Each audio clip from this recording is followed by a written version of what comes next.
देख रहे हैं सच की आवाज़ एनपीएस न्यूज़ में आपका इस्तकबाल है। मैं हूं मोहम्मद जावेद। देखिए आज की अहम खबर। आपने अरविंद केजरीवाल भगवंत मान से मुलाकात की, बधाई लिया, क्या कुछ कहेंगे, क्या कुछ बातें हुई?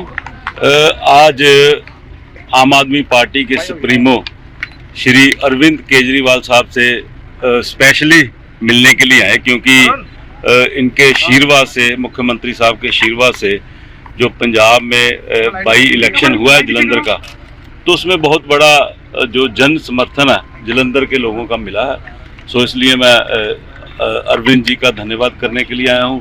और साथ में हमारे मुख्यमंत्री पंजाब श्री भगवंत मान साहब भी साथ थे।